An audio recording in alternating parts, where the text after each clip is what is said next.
विद्यार्थी मित्रो, गेल्या लेक्चरात आपण एक्सेलरेशन इन इनर्शिया शिकलो होतो. जे एक्सेलरेशन इन इनर्शियम आहे त्याला स्पेशल नाव आहे सेंट्रीपेटल एक्सेलरेशन. त्याला दुसरं नाव आपण माहित आहे रेडियल एक्सेलरेशन. आणि याची जी व्हॅल्यू आहे ते आपण शिकलो होतो A C. C for centripetal, A for acceleration. This can be written as A R असेही लिहिता येतं. R for radial and that is equal to आपण शिकलो होतो व्ही ओमेगा. आज आपण सेंट्रीपेटल फोर्स आणि सेंट्रीफ्युगल फोर्स याच्यातला डिस्टिंग्विश आणि याच्यातली सिमिलरिटी बघायची. विद्यार्थी मित्रो, फिजिक्स हा कन्सेप्च्युअल सब्जेक्ट आहे. त्यामुळं त्या कन्सेप्टकडे शिकताना कॉन्सन्ट्रेशननं लक्ष द्यायचं असतं. त्यावेळी फिजिक्स विषय इतका सोपा होतो की सर्व विषयापेक्षा सोपा होतो. आणि जर आपण काळजीपूर्वक कन्सेप्च्युअल पॉइंट शिकलो नाही तर मग फिजिक्स विषयी भीती निर्माण होते. ऍक्च्युअली फिजिक्स हा अत्यंत सोपा सब्जेक्ट आहे. फक्त काळजीपूर्वक लक्ष दिलं पाहिजे. इतर विषयांच्या पेक्षा जास्त अभ्यास हा फिजिक्सचा करावा लागतो आणि मग तो विषय अत्यंत सोपा होतो. बघा, सेंट्रीपेटल फोर्स. आता एक डायग्राम तुम्हाला दाखवतो.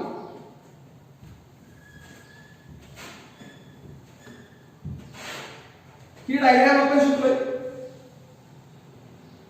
We are familiar with this diagram always. Circular motion in anticlockwise sense.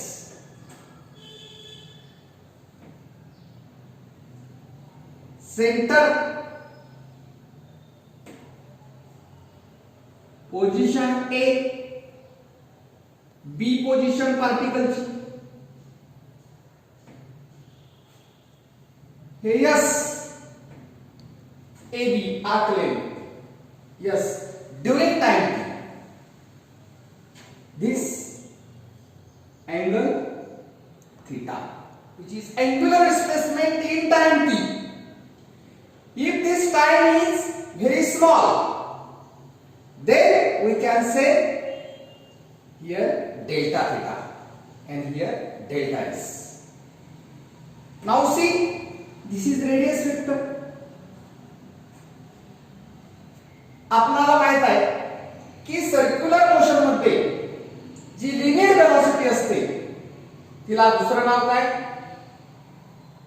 Very good, tangential velocity. ती काय आहे? रेडियसला कशी असते मी काढतो डायग्राम. बघा, हा बी पॉइंट मी जरा इथे देतो डायग्राम काढण्यासाठी. It is always this is tangential velocity और called linear velocity.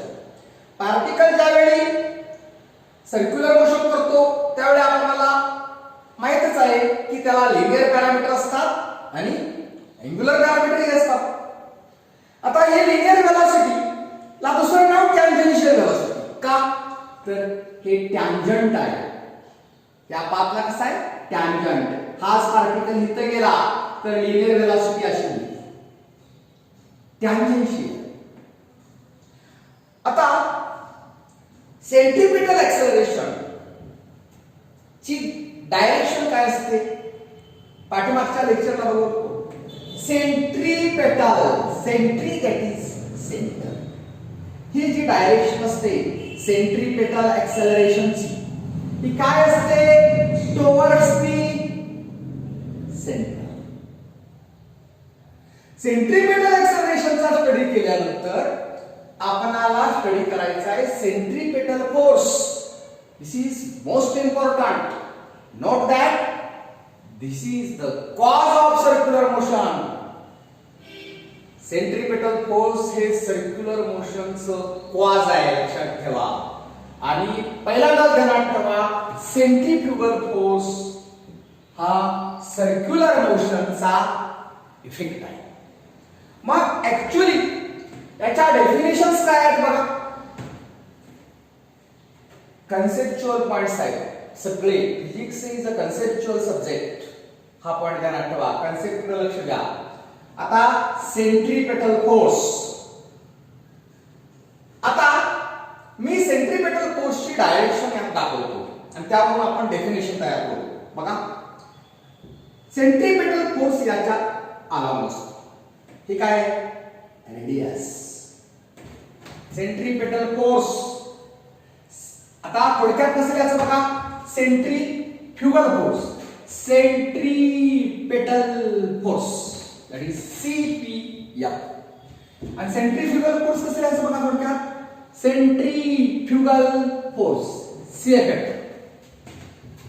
Centripetal force me इथं डायग्राम मध्ये सांगतो. सेंट्री म्हणजे towards the centre,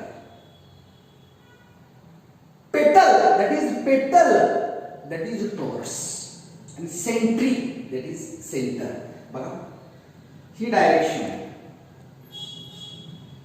radius vector CA बार. आता सेंट्रीपेटल फोर्सची डायरेक्शन मी कशी दाखवते बघा. ESC बार याला दाखवतो. मग F बार. आता AC बार ची डायरेक्शन कुणीकडून कुणीकडे आहे. जिकडं एरो असतो तिकडं तो वेक्टर डायरेक्ट होत असतो. एरो कुणीकडे आहे हा बघा, सेंटरकडे. मग हा फोर्स कुणीकडे डायरेक्ट होतोय, सेंटरकडे. आणि कुणाच्या अराउंड, रेडियसच्या. मग सेंट्रीपेटल फोर्सची डेफिनेशन कशी शिकतोय बघा आपण. Centripetal force definition. Force acting on particle, इथल्या पार्टिकलवर ही ज्या वेळेला मोशन चालू असते सर्क्युलर, मग ती अँटी क्लॉकवाइज असू दे नाहीतर क्लॉकवाइज असू दे. Centripetal force exist in both cases. दोन्ही केस मध्ये सुद्धा हा सेंट्रीपेटल फोर्स असतो. बघा, सेंट्रीपेटल फोर्सची definition. The force acting on the particle. What is, suppose this is particle, there is a particle, that is position of particle, and particle is here, not suppose. The force acting on the particle, and particle काय करतोय, performing UCM. परत हा force कसा असतो, काय आहे, what is this? along the radius. आणि कुणीकडे जातं, towards the center, called a centripetal force.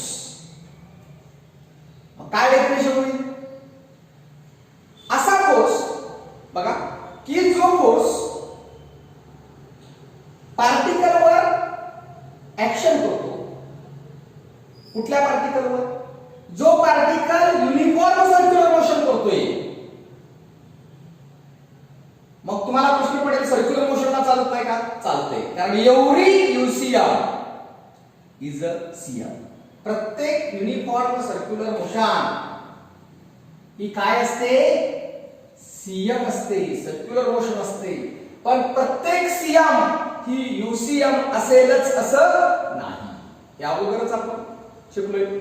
आता मग जो फोर्स पार्टिकलवर ऍक्ट होतो, कुठल्या पार्टिकलवर, की जो पार्टिकल UCM करतोय, आणि जो फोर्स असा की तो टुवर्ड्स सेंटरला डायरेक्ट होतो, आणि कुणाच्या अलाउंस असतो, तो रेडियसच्या अलाउंस असतो, त्याला सेंट्रीपेटल फोर्स. पण लिहिताना आपण आता समजताना मराठीत आपण समजून घेतलं, पण लिहिताना इंग्लिश मध्ये लिहिलं पाहिजे. Our language to write the answers is English. बघा, centripetal force The force acting on the particle performing UCM directed towards the center along the radius called centripetal force. मी ज्या ऍक्शन करतोय जिथं हात समजा असा ठेवतोय त्यावेळी तुम्ही इकडे बघितलं पाहिजे. नाहीतर मी हात इकडे ठेवतोय असा हात करतोय टुवर्ड सेंटर म्हणतोय त्यावेळी तुमचं लक्ष जर इकडे कुठे दुसरीकडे इकडे असेल तर तो कन्सेप्ट कळणार नाही.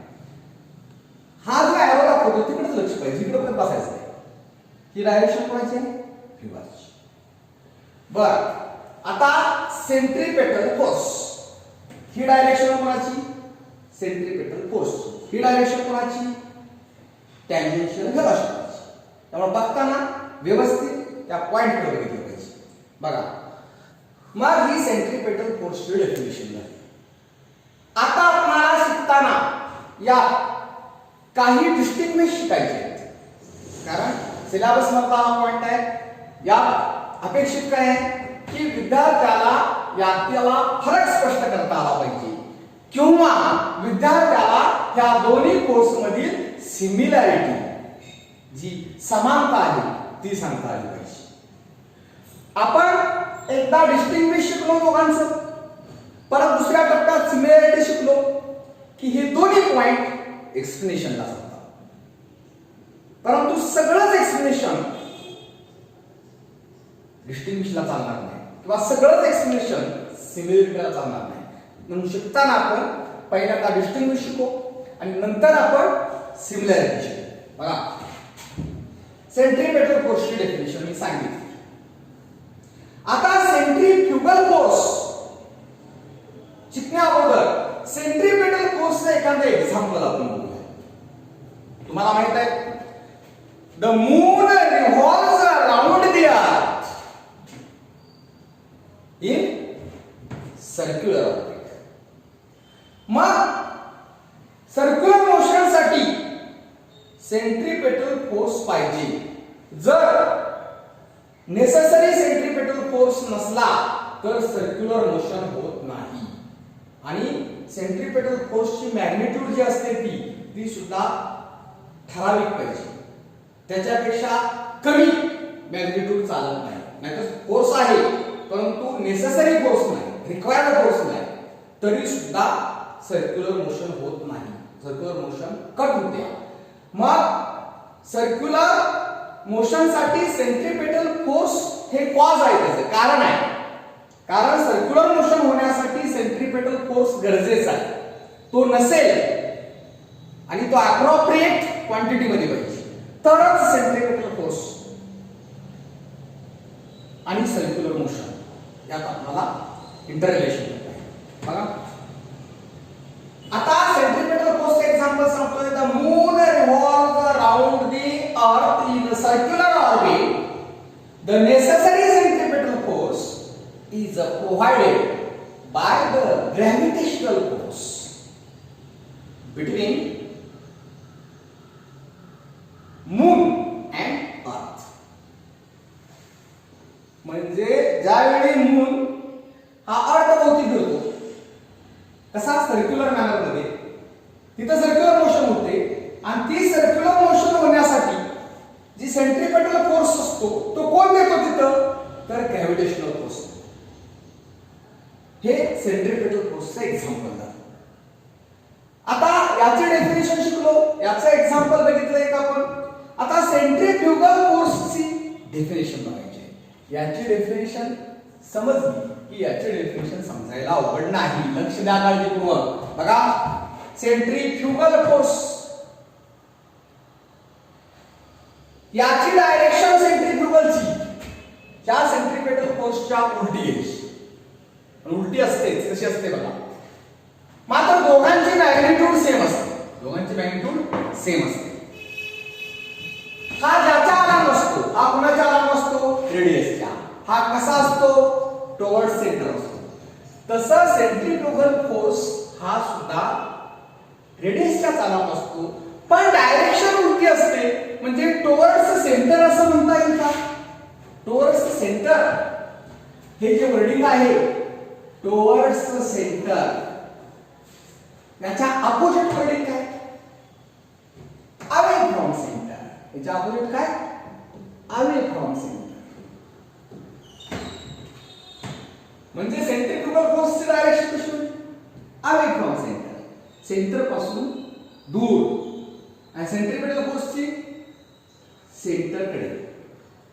मग सेंट्रीफ्युगल फोर्सची डेफिनेशन कशी होईल? The force active on the particle performing uniform circular motion which is along the radius. What is this? Along radius. आणि आता एरो करतोय बघा. इकडे एरो केला. Away from centre. Away from centre. आता याच्यात जरा ऍडिशनल पार्ट काय घ्यायचा आहे अजून बघा. It is a pseudo force. हा pseudo force आहे आणि हा रियल फोर्स आहे. हा रियल फोर्स काय? तर रियल फोर्सची डेफिनेशन आपल्याला माहिती आहे की जो फोर्स नॉन इंटरॅक्शन मुळे असतो. कुठल्या interaction? Gravitational interaction, nuclear reaction. Nuclear interaction जे असते, ग्रॅव्हिटेशनल इंटरॅक्शन असते, त्या इंटरॅक्शन मुळे जो फोर्स होतो तो सेंट्रीफ्युगल फोर्स. आता सेंट्रीफ्युगल फोर्स हा सुडो फोर्स आहे.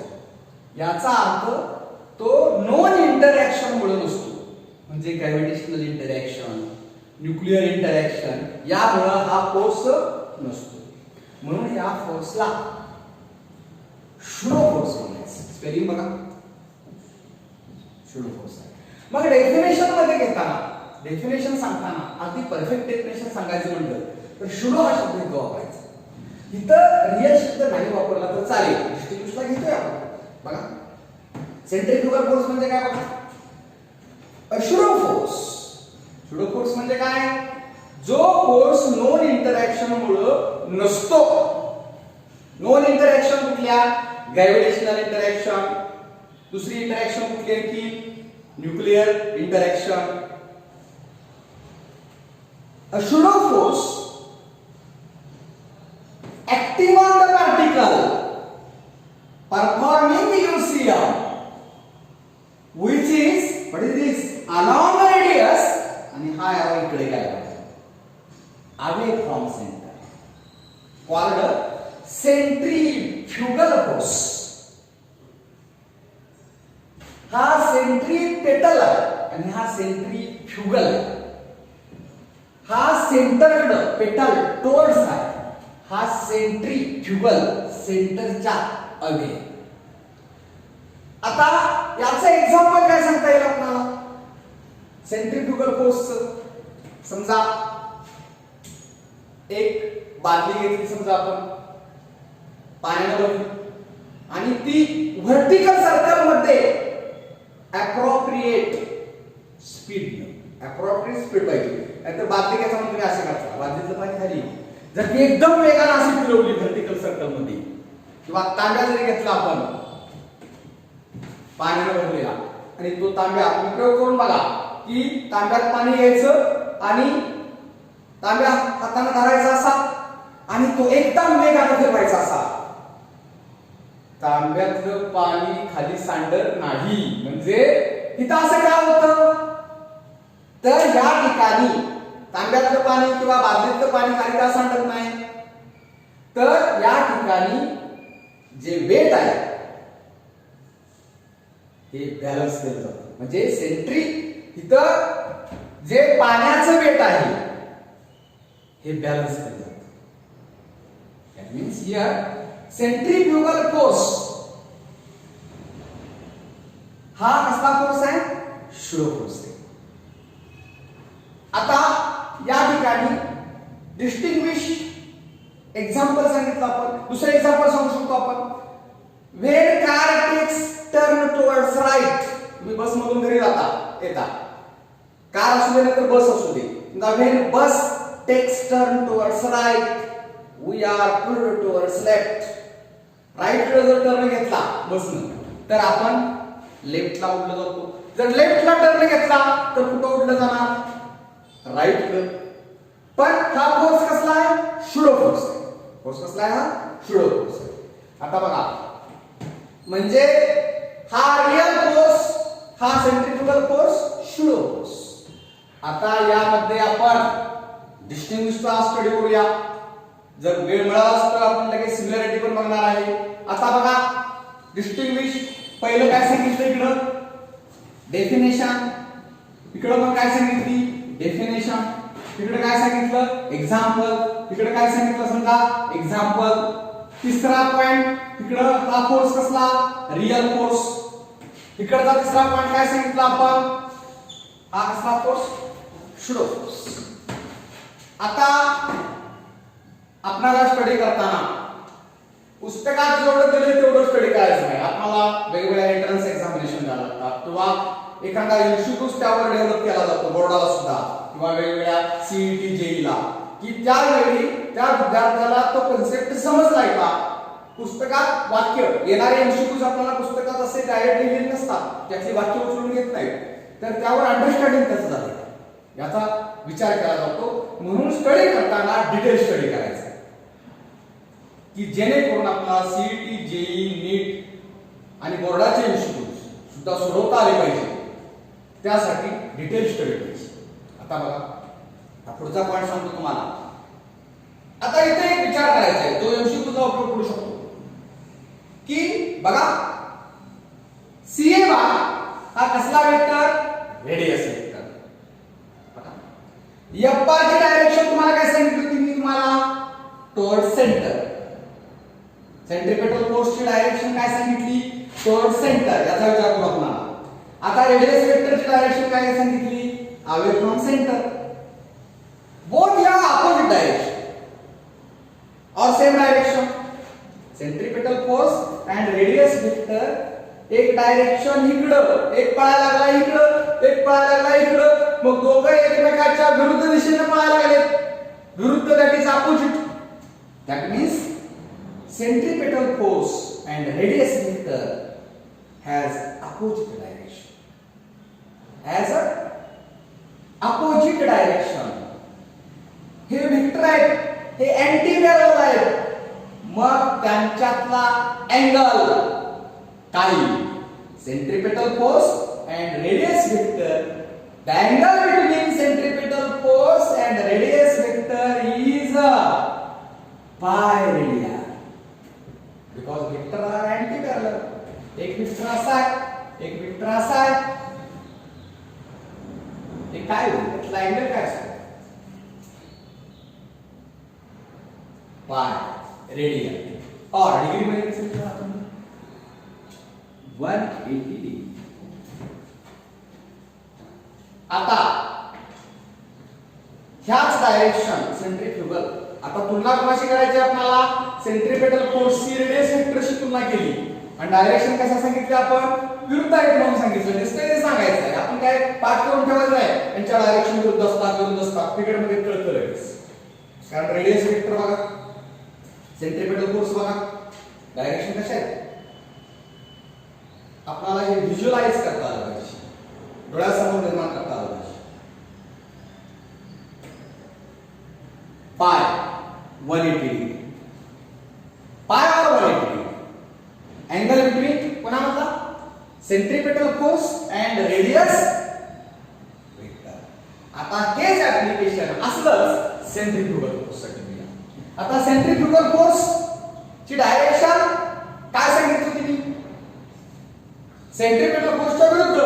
सेंट्रिपेटल फोर्स ची डायरेक्शन टुवर्ड सेंटर, त्याच्या विरुद्ध काय, अवे फ्रॉम सेंटर. म्हणजे सेंट्रिफ्युगल फोर्स ची डायरेक्शन अवे फ्रॉम सेंटर. आणि त्याच वेळी रेडियस वेक्टरची तुलना करायची त्याच्याशी. रेडियस वेक्टरची डायरेक्शन पण बघा, अवे फ्रॉम सेंटर. मग सेंट्रिफ्युगल फोर्स आणि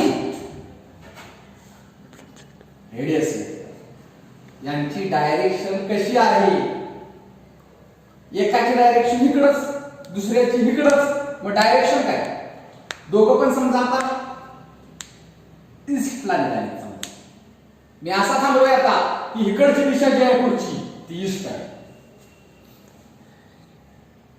मग ईस्ट डायरेक्शन आहे कोणाची, रेडियस वेक्टरची.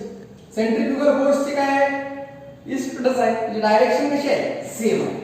म्हणजे centrifugal force and radius vector has same direction. आणि मग ते कसे आहेत, पॅरलल आहेत. ते कसे आहेत, पॅरलल आहेत. त्यामुळं सेंट्रीफ्युगल फोर्स आणि रेडियस वेक्टर म्हणजे ते दाखवता येतील बघा असे. डायरेक्शन फक्त दाखवायला लागेल. तर यांच्यामधला जो अँगल आहे त्या डायरेक्शन ही रेडियस वेक्टर असेल तर सेंट्रीफ्युगल फोर्स पण त्याच्यावरच.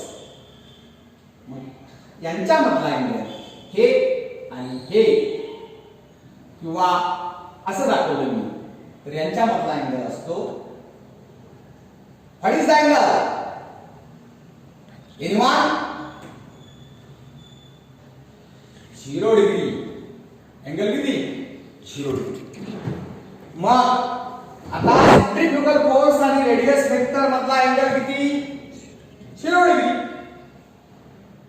मग centrifugal force radius vector 0 degree angle, पण सेंट्रीपेटल फोर्स आणि रेडियस वेक्टर मधला अँगल 180 डिग्री. आता रेडियस वेक्टरची तुलना याची केली तर सेम डायरेक्शन आणि रेडियस वेक्टरची तुलना या सेंट्रीपेटल फोर्सची केली तर डायरेक्शन कशी, अपोजिट. फिगरकडे बघून सांगता आलं पाहिजे. आता पुढचा पॉइंट बघू आपण. आता याची मॅग्निट्यूड आहे, कारण फोर्स म्हणजे माहिती आहे आपल्याला, फोर्स म्हणजे जनरल फोर्स म्हणजे काय, मास इनटू एक्सेलरेशन. पण आपला फोर्स कुठला आहे, हे जे रिलेशन शिकलाय तुम्ही 10वी पर्यंत की force is equal to mass into acceleration, हे अप्लाय करायचं आता इथं. हा फॉर्म्युला नवीन नव्हे, फक्त ते रिलेशन ऍप्लिकेशन करायचं काय, सेंट्रीपेटल फोर्स या CPF, कारण फोर्स ते घेतात मास इनटू एक्सेलरेशन. पण एक्सेलरेशन कसलं, मोशन कसले, सर्क्युलर, म्हणजे एक्सेलरेशन सेंट्रीपेटल. आपण जनरल फॉर्म्युला शिकलो F is equal to ma, पण या इथे कशाला रिप्लेस करायचं, सेंट्रीपेटल फोर्स, कारण फोर्स सेंट्रीपेटल फोर्स आहे. मास आहे तेच घ्यायचं असतं आणि एक्सेलरेशन कसलं, सेंट्रीपेटल एक्सेलरेशन. मग सेंट्रीपेटल एक्सेलरेशनचा जर फॉर्म्युला माहित असेल तर सेंट्रीपेटल फोर्सचा फॉर्म्युला लगेच लिहिता येतो. त्याला फक्त m न मल्टिप्लाय करायचं, म्हणजे बघा m आणि ac सेंट्रीपेटल एक्सेलरेशन मागच्या लेक्चरला शिकलोय आपण, काय असतं, v ओमेगा. मग सेंट्रीपेटल फोर्सचा फॉर्म्युला काय आला, मॅग्निट्यूड त्याची mv ओमेगा. आता ह्या फॉर्म्युल्यात आणखी सब फॉर्म्युले कसे तयार होतात, पाठ करायची गरज नाही. बघा m v डोळ्यासमोर रिलेशन शिकलोय आपण. v म्हणजे काय शिकलो, 11वीत झालेला r ओमेगा, लोकांनी लिहिलं r ओमेगा इनटू ओमेगा. मग काय कॅल्क्युलेशन आलं, mr ओमेगा स्क्वेअर. हे सगळं कॅल्क्युलेशन डोळ्यासमोर आलं पाहिजे. डोळं झाकायचं आणि डोळ्यासमोर आणायचं, mv ओमेगा. मी आता डोळं झाकून डोळ्यासमोर आणलंय बघा, mv ओमेगा. आणि v म्हणजे काय, डोळ्यासमोर पिक्चर निर्माण झालं पाहिजे, r ओमेगा. आणि कॅल्क्युलेशन हवेच झालं पाहिजे, mr ओमेगा स्क्वेअर. हे काय आलं, F सेंट्रीपेटल फोर्स. आता मेन फॉर्म्युला हा तो अगोदरच होतोय, नंतर त्याच्यावरून हा लिहिला, पाठ करायला लागत नाही, कारण एसी म्हणजे अगोदरच पाठ, फक्त त्याला m न गुणले की एक्सेलरेशन येणार. आणि v म्हणजे r ओमेगा माहितच आहे, हवेत कॅल्क्युलेशन होणार, mr ओमेगा स्क्वेअर. तसं आता इकडचं जरा बघूया. लक्षात ठेवा पहिल्यांदा एक महत्त्वाचं वाक्य, सेंट्रीपेटल फोर्स आणि सेंट्रीफ्युगल फोर्स यांच्या मॅग्निट्यूड सेम असतात, एकच असतात, पण त्यांच्या डायरेक्शन अपोजिट असतात. म्हणजे सेंट्रीफ्युगल फोर्सची मॅग्निट्यूड काय लिहायचं, हा एसी द्यायचं इकडं, FCF is equal to AC, म्हणजे सगळं येणार सगळं V ओमेगा, पुढं MR ओमेगा असते, पाठीमाग सांगितलं तुम्हाला V म्हणजे R ओमेगा.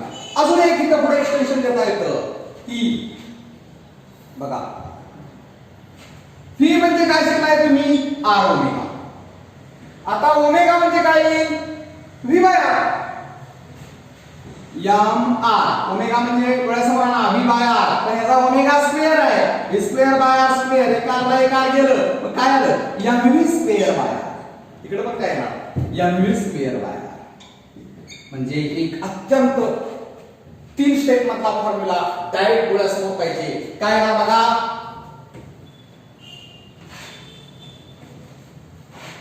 सेंट्रीपेटल फोर्सचा formula FCP is equal to AC is equal to AC म्हणजे V ओमेगा.